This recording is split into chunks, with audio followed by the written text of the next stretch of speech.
何店主救我满门，我本以为你是为了大义心存感激，我没想到你们跟小女早有结识，还教唆她行医开店。若不是花行熟客发现告知于我，我到现在还被蒙在鼓里，春儿的名节差点就被你们给毁了。我们没有教唆，小春是真心喜欢治病救人。行头，小春行医颇有天赋，连太医署的副圣手都夸赞过他。若是您强行把她留在家中，逼她嫁人生子，恐怕她会痛苦一辈子。嫁人才是女子正道。我一心为了她好，想让她找一个好的人家，而你们呢，纵她胡闹，将她往火坑里推。你们走吧，以后莫要再见我们家春儿。送客。是。长店行医都是我自己的主意，与旁人无关。家主，胡家送来的聘礼都被娘子给砸了，我们实在拦不住。你之前温婉和顺，你怎么会变成这副样子？只因我本性就是如此，先前怕您伤心，故而才装作温柔得体的样子。父亲，我不愿盲婚哑嫁，我想继续行医。女子行医为人，不耻妇德有亏，正经人家都会看你不起。难道你以后永远都不想嫁人了吗？所谓良婿，若只因为我是女医便轻视于我，便已不值得嫁。你是非不分，口出狂言，就你这副样子，若你母亲看见了，九泉之下也不会瞑目的。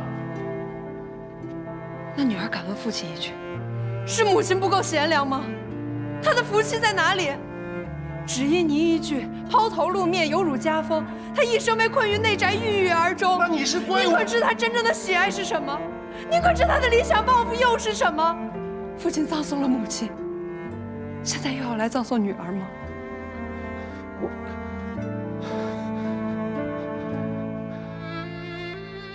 你爱花就可以此为业，难道只因小春是女子，便不能做自己喜爱的事吗？也太专制了吧！小春妙手仁心，花门中上下无人轻视她，经她治愈的病人更是对她敬重爱戴。我们行事隐瞒了您，确实不对。可是小春行医，并没有错。何店主，你离经叛道，你委身官宦为妾，我不能让我的女儿走你这条路啊！父亲，春儿，你现在长大了，你交了朋友，有了底气，便不需要这个家了吗？我最后问你一句，你是要留下来做我吕万荣的女儿，你还是要踏出这扇门，去追你所谓的医道？真不能两全吗？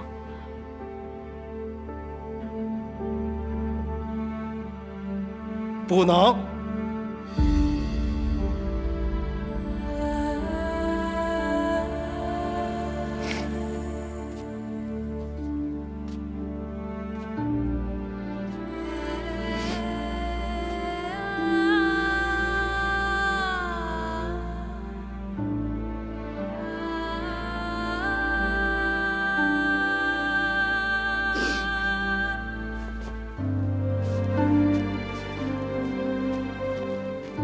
从此以后，吕家没有你这个不孝的女儿。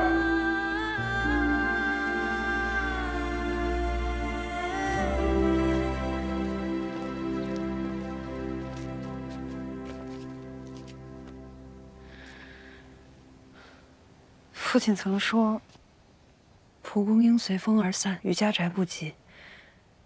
只因我喜欢，还是种了。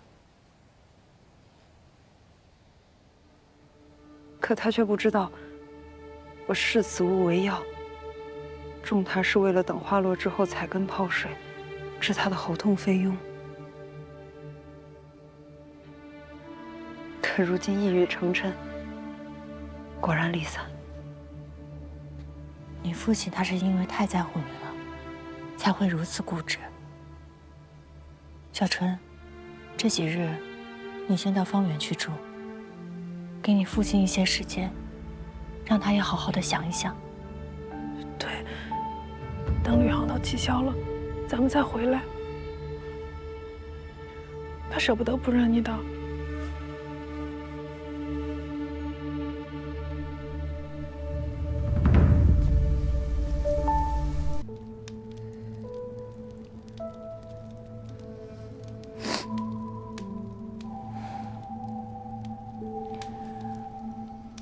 不哭，小春，没事的，不用担心我。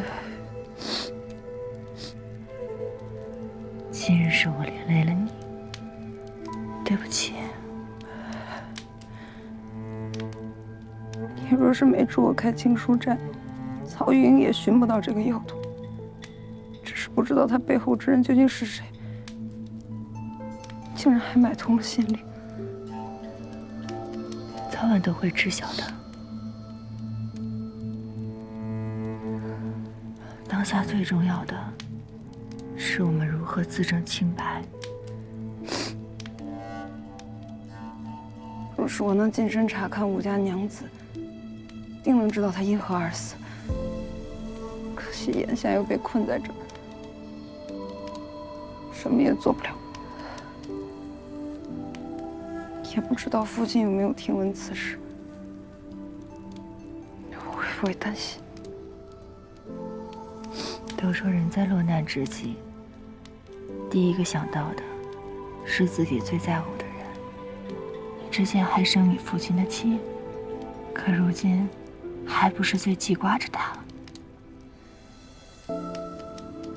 不哭了，等我们出去以后啊，你就回家。同他好好讲一讲，啊！不哭了。万炷香，说完便走。谢谢官人。父亲，快去。春儿，父亲，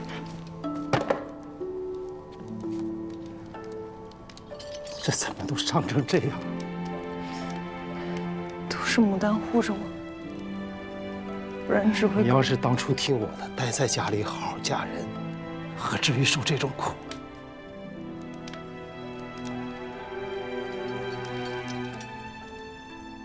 何店主在危难之际仍护住小女，吕某万分感激。只是你们女子经商，终究还是闯下了祸事。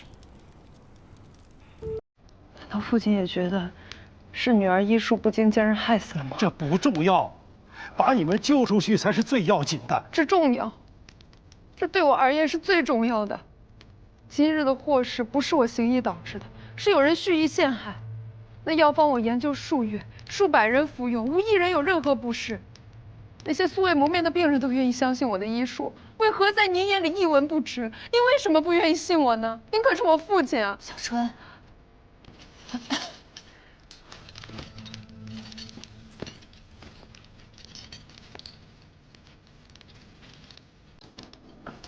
好头，此事真的不怨小春，是因为我而起，是我连累了他，我定会想办法来证明小春的清白的。如今此案的关键是药方有无问题。你都已经这样，你怎么去证明他的清白？我跟你说过，不要把他往火坑里推。女子行医就是会是非不断。那既然您认定是我行医惹下祸事，犹如吕家门楣，日后全当没有我这个女儿。好了，请回吧。都到了这个地步，你还这么倔，你非要死在牢里吗？好头，难道您真的忍心让小春背着杀人的罪名，就这样不明不白的出去吗？你冷静的想一想，若真的是我们害死了武士，县令为何不敢公开审讯？